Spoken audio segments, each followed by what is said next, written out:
بسم اللہ الرحمن الرحیم۔ السلام علیکم۔ ہم مسلمانوں کے دماغ سے خدائی جین نکالیں گے۔ Bill Gates. انسان میں خدا سے تعلق بنائے رکھنے اور خدا کے نام پر مر مٹنے کی جو قدرتی قوت جین ہوتی ہے، ہم ویکسین کے ذریعے اسے آسانی سے ختم کر سکتے ہیں تاکہ انسان ایک عام نارمل جانور بن جائے اور خدا سے اس کا تعلق ختم ہو جائے۔ یہ ہے وہ پریزنٹیشن جو بل گیٹس نے عالمی شیطانوں کو دیتے ہوئے کہی تھی۔ اس کی مزید تفصیلات ہم آپ کو آگے بتاتے ہیں۔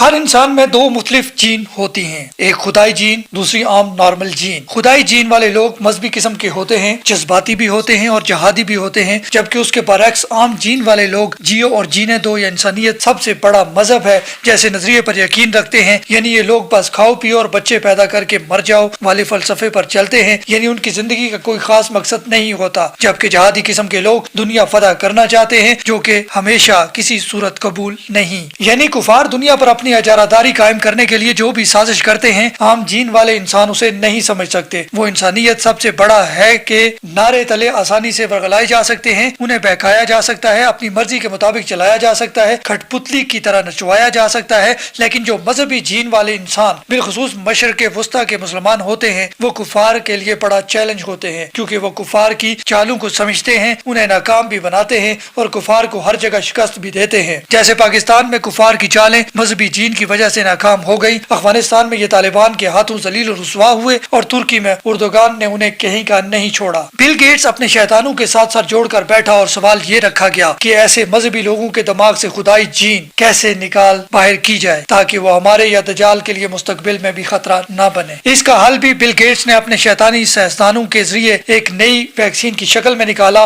اور اس کی پریزنٹیشن بھی پیش کی۔ اب بل گیٹس کی یہ ویڈیو دیکھیں اور کانوں سے غور سے اسے سنیں۔ یہاں یہ واضح الفاظ میں مسلمانوں کی مذہبی لگاؤ والی قدرتی جین کو ختم کرنے کا پلان بنا رہا ہے، اور یاد رہے بل گیٹس یہ بھی بتا رہا ہے کہ یہ کام ہم وائرس پھیلا کے کریں گے، یعنی پہلے وائرس پھیلائیں گے اور اس کے بعد اس کی ویکسین دیں گے۔ بل گیٹس کی ویڈیو دیکھ کر اور اسرائیلی وزیر دفاع اور اسرائیل کے ہی وزیر صحت کے پریشان نہ ہونے کے اعلانات سننے کے بعد اگر ہم واقعات کی کڑیاں ملائیں تو صاف ظاہر ہوتا ہے کہ کرونا وائرس پھیلا نہیں بلکہ جان بوجھ کر پھیلایا گیا ہے۔ خوف و ہراس بھی جان بوجھ کر پھیلایا جا رہا ہے تاکہ پھر اس کے بعد ہر انسان کے جسم میں ویکسین انڈیلی جائے تاکہ انہیں جانور بنا دیا جائے۔ ہے ایمان والو، یہود و نصارہ تمہارے کبھی دوست نہیں ہو سکتے، یہ صرف آپس میں ایک دوسرے کے دوست ہیں۔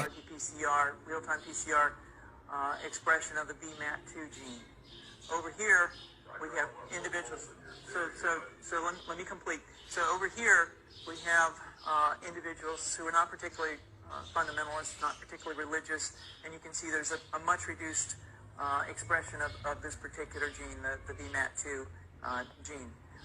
Another evidence that supports our hypothesis for the development of this approach. What you see here is that by spreading this virus,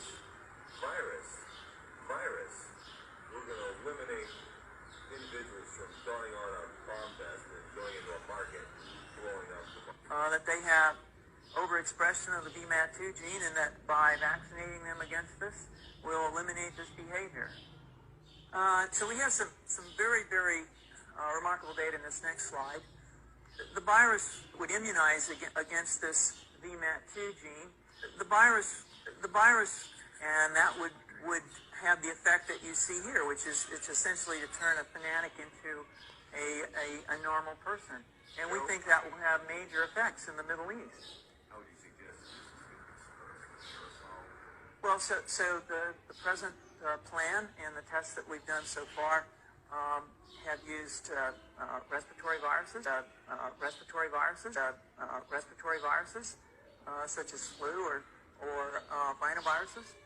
And we believe that that's a satisfactory way to get the exposure of the largest part of the population. Most of us, of course,